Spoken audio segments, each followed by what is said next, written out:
Hello, welcome to Oxford Heirlooms. Today we're going to sew the gathered lace to the edge of the armhole.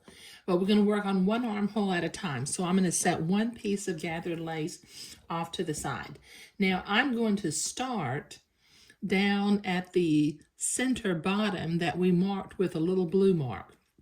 Now, this lace that I'm using, it's not mulline lace, so it's not one-sided, but it is directional. And as I look at this, I want to attach the lace to where the flowers are pointing toward the top of the garment, going up the front of the garment. Okay, so as I look at this, okay, it needs to go on this way. Okay, but what I had to do, since I have to curve going around this armhole, I need to cut some little notches, about every half an inch, going all the way down the length without cutting the entredo ladder. So this will take me a minute to cut all my little notches. Okay, so I've got all those little notches cut so that the entredo will curve smoothly as it goes around the armhole opening. Now, once again, I've got this positioned to where the little flowers, so you can see that, but the little flowers are pointing up. So starting about a half an inch to the right of my little blue dot, I'm going to start pinning my entredo to the armhole and just curve it as we go up.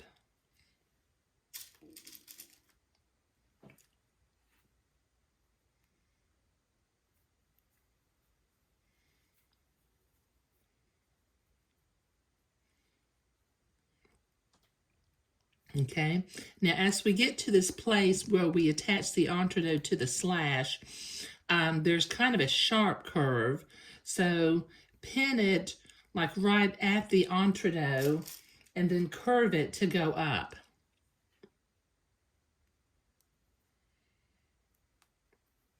Don't be afraid to use a lot of pins.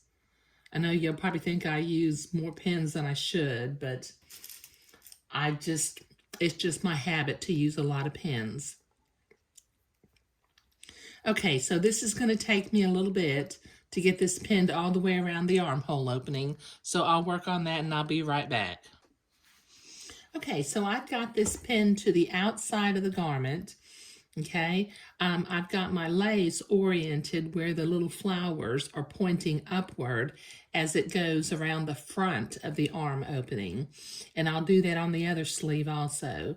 So what I need to do is I need to turn this carefully inside out and sewing on the entredo side.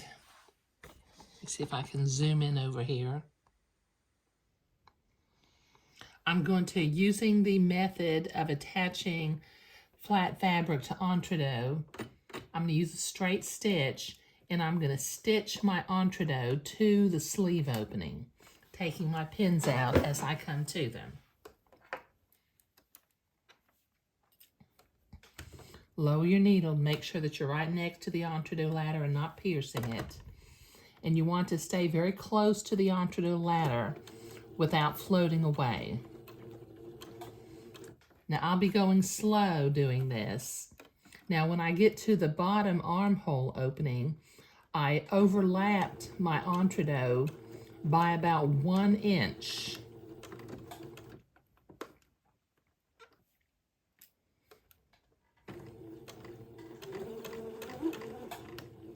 Okay, this will take me a few minutes to get this sewn.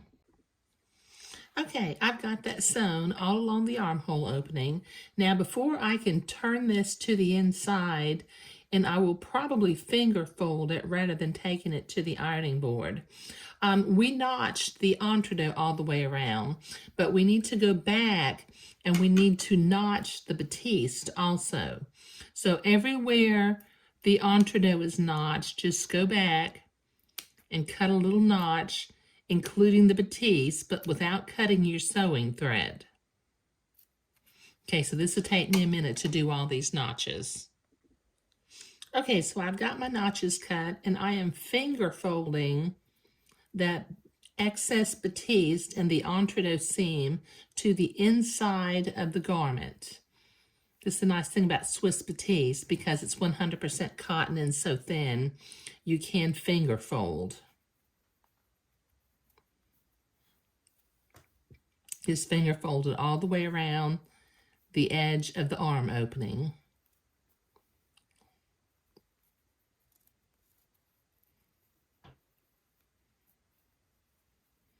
Okay.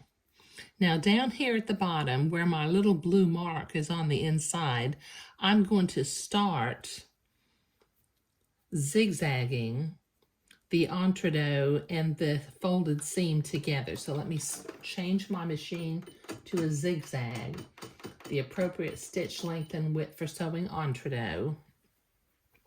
I think I'm going to go back to the inside of the garment here. Okay, now starting at the bottom,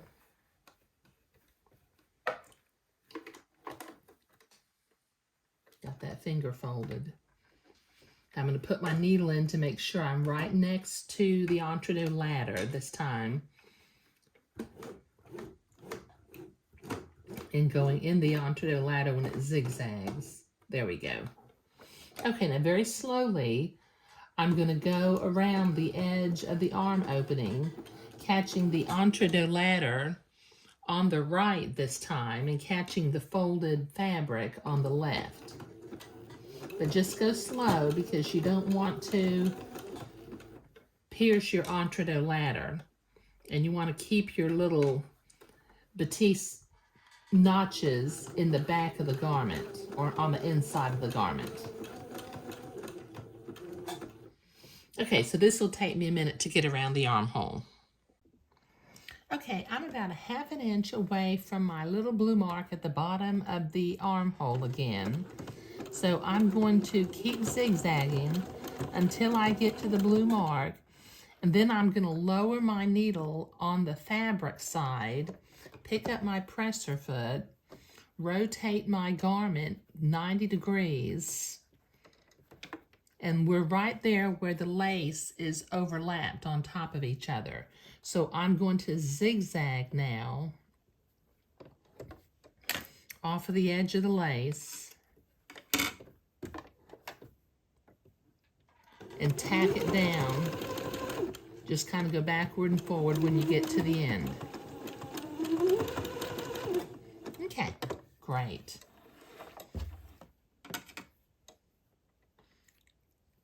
Clip your threads. Okay, that looks really nice, doesn't it? But the next thing we need to do is, since we can still see the shadow of this seam on the inside of the armhole, we need to, let me see if I can zoom back out again here for a minute. I need to use my specialty scissors, come to the inside, and very carefully, I'm going to trim my excess batiste away. Cut a thread too.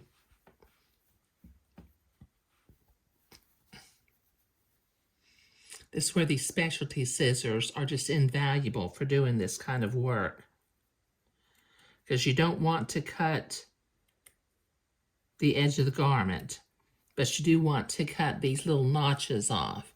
Makes kind of a mess because it doesn't come off all in one strip.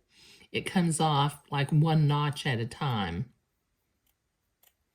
Okay, so this will take me a minute to get all the way around the sleeve hole. Okay, that's trimmed all the way around the armhole opening. And the last thing I'm going to do is, where this lace was overlapped and it's kind of hanging off raggedy, I'm going to carefully cut the excess lace away. There we go.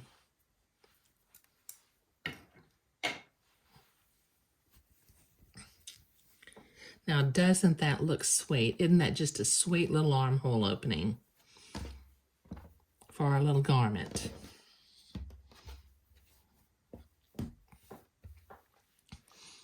Okay, now I need to repeat this process on the other armhole, but that'll take me a minute. Okay, those little armhole openings are looking just absolutely sweet. Okay, all right, now down below in the video description, since I use these specialty scissors again, I will include a link for them. If you don't already have a pair, they're not available at the big box stores, so I will put a link down below in the video description. Now in the next video, we will be preparing the lace for around the neck opening and down the front. But in this video, we were attaching the gathered lace to the armholes. Thank you.